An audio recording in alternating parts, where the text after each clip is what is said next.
Welcome students to the Prakashan Academy. My name is Smita. Today we are learning for standard 4 and our unit number is 6. ठीक आहे, हे last unit आहे, सगळ्यांनी इकडे लक्ष द्यायचं आहे. आता बघूया काय आहे.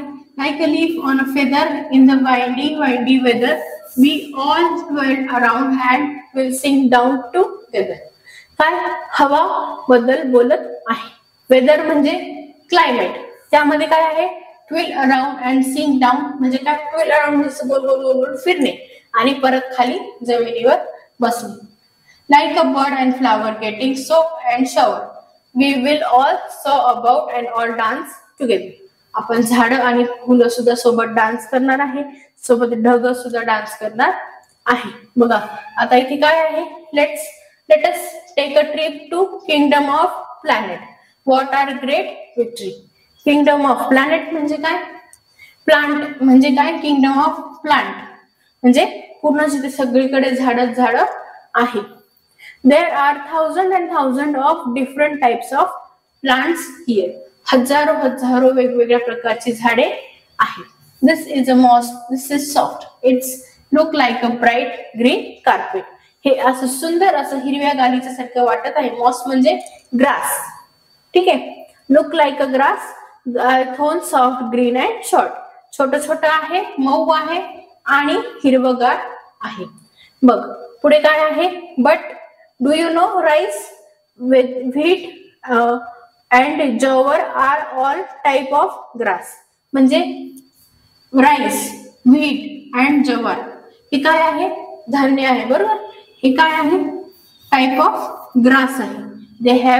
They give us grain. Grain म्हणजे दाणे. This plant has a thin stem and so many leaves it herb. म्हणजे हर्ब म्हणजे काय, वनस्पती. हर्ब म्हणजे किंवा मग पुदिना, बरोबर. पुदिन्याची पानं आहेत नाही, तर ह्याच्यात काय आहे, स्टीम, बारीक स्टीम आहे आणि खूप सारे पानं आहेत. नेक्स्ट काय आहे बघा, and look at the what is trunk. मोठं झाड आहे, त्याला काय आहे, मोठी फांदी आहे. क्लाइंबर, इथून चढायला म्हणजे काय आहे, हा वेल आहे झाडावरती गेलेला, बरोबर. Climber, it's a climber or a vine that plants grow are faster. जे वेल असतात ते पटपट वाढत असतात. Be very careful with the castles are many thorns. Castle म्हणजे काय, तर कॅक्टस आपण ज्याला काय म्हणतो, जे वाळवंटात असते, बरोबर. ठीक आहे. नेक्स्ट आहे बघा, good morning, I am Riya. I want to tell you about my dog. माझं नाव रिया आहे आणि मला तुम्हाला माझ्या पाळीव जो कुत्रा आहे त्याबद्दल माहिती द्यायची आहे. His name is Spotty. त्याचं नाव काय आहे, Spotty. He has black spots on his body. त्याच्या अंगावरती काळे असे टिपके आहेत. He wants to play with me all the time. त्याला दर वेळा माझ्यासोबतच खेळायचं असतं. I love my dog. मला माझा कुत्रा आवडतो. Hello, I am Sarthak. Hello, माझं नाव सार्थक आहे. आयड लाईक टू टेल, मला तुम्हाला हे सांगायचं आहे, you about my brother. He is in 8th standard. He goes to music class. He is very good singer. मी माझ्या भावाबद्दल सांगत आहे, जो 8वीत आहे आणि त्याला गाणं गायला आवडतो. तो गाण्याच्या क्लासला सुद्धा जातो, ठीक आहे. Hello everybody, I am Shraddha. I want to show you my collection of seeds. माझ्याकडे कलेक्शन आहे seeds. Sometimes I take them out and arrange them in a different way. I am going to prepare labels my packet. आणि मी त्यांना label करून ठेवलेलं आहे. Next आहे garden word. हेच जे आहे हे इकडे वर्ड्स आपल्याला सापडणार आहे, ठीक आहे. चला बघूया काय गोष्ट आहे. Once there was a king, he loved stories. Tell me a story, he said all the time. एक राजा असतो, त्याला नेहमी गोष्ट ऐकायला आवडत असते. तो नेहमी गोष्ट सांग असंच म्हणत असतो. At the end of the story, he said, and then what happened next? प्रत्येक गोष्टीच्या शेवटी तो फक्त एवढंच विचारतो, नेक्स्ट काय, नेक्स्ट काय, पुढे काय होतं. मग nothing, this is the end, said the storyteller. मग स्टोरी टेलर म्हणतो नथिंग, त्याच्या पुढे काहीच नाही, हाच एंड आहे. मग तो म्हणतो tell me the story that have no end, I want a never ending story. अशी गोष्ट सांग ज्याला एंड नाही. The storyteller thought all his stories and end. Storyteller विचार करतो आता माझ्या प्रत्येक गोष्टीला तर एंड आहे, आता कोणती गोष्ट सांग. He could not think or never ending story. तो म्हणतो अशी कोणतीच गोष्ट नाहीये जी ज्याला एंड नाहीये. Then he had a bright idea. मग तो एक आयडिया लढवतो. He began to tell a new story. Once there was a king. He lived in a big palace. The palace had a big kitchen and big storehouse. There was a big heap and green storehouse. There was a hole in the wall of the storehouse. मग आता तो काय सांगतो, एक राजा असतो, तो एका मोठ्या महलात राहत असतो. आणि मग काय होतं, त्या महलामध्ये मोठं किचन, मोठं स्टोर रूम असतं.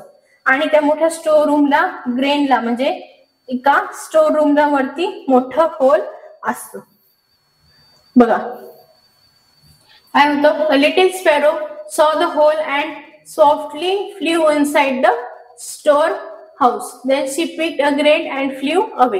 What happened next, asked the queen. Then another sparrow saw the hole and picked the grain and flew away.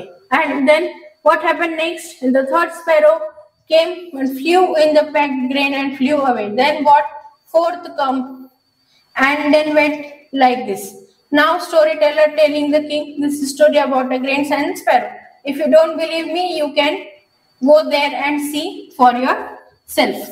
बघा आता स्टोरी टेलर काय म्हणतो, तिथे जे स्टोर हाऊस असतं तिथे छोटासा खड्डा असतो. त्या खड्ड्यामध्ये अशी ही चिमणी येते आणि दाणे घेते बाहेर जाते. परत दुसरी येते दाणे घेते बाहेर जाते. तिसरी येते दाणे घेते बाहेर जाते. चौथी येते दाणे घेऊन बाहेर जाते. आता जर राजा तुम्हाला माझ्यावर विश्वास बसत नसेल तर चला बघायला. आता हे असं कुठे पॉसिबल आहे का, म्हणून ती स्टोरी एंड नाही होत. मग चिमणी येतच जाते, दाणे घेऊन जातच असते. ठीक आहे. Discuss in Marathi. आता one bus come to the bus stand and went away from the 5 minutes. Then another. आता हेच तुम्हाला सगळं मराठीमध्ये डिस्कस करायचं आहे. काय होतं, एक बस येते, स्टँडवर येते, थोड्या 5 मिनिट थांबते आणि जाते. माशीस दुसरी पण येते आणि जाते. One man came, filled a bucket with the river and went away. एक माणूस येतो, नदीमधून पाणी भरतो, जातो, परत येतो, परत जातो. One wave rose, come and shore, broke the shore. एक लाट येते, दुसरी येते, मग तिसरी येते. लाटा कंटिन्युअसली येतच असतात. मग काय, डे अँड नाईट कंटिन्युअसली चालू असतं. बरोबर, अशा प्रकारे हे कंटिन्युअस असलेल्या गोष्टी आहेत. बघा नेक्स्ट काय आहे, 5 fluffy little robin looked up in the sky. It was time to leave the nest and find out how to fly. For 15th of but one was full of fear. He said, it's far too high. I think I stay right here. Come on, said the another, flying free in the sun. So their little brother tried and found with fun. एक छोटीशी चिमणी उडायचा प्रयत्न करत असते. आता तिला समजतं आपल्या घरट्यातून उडायची वेळ झालेली आहे. आता come on, said others and free fly. बरोबर. नेक्स्ट आहे आपलं for spilling water on your book, for giving me your book, for telling me his address. I found your birthday for a lovely. Thank you. I am sorry. Treat me as a beautiful gift. Being late, I am being late. I am sorry. My kitten broke the cup. काय होतं, हे spilling water म्हणजे काय, वहीवर पाणी सांडणे. ठीक आहे. Manda, please pass me the water bottle. How catch. Manisha, wait, oh no, I am sorry, splitting water on your book. म्हणजे काय होतं, हे मंदा नंदाला पाणी देत असते, पण तिच्याकडून चुकून ते बॉटल सटकते आणि कुठे, वहीवर पडते. ठीक आहे. अशा प्रकारे आपला 6th युनिट सुद्धा झालेला आहे. Thank you so much students.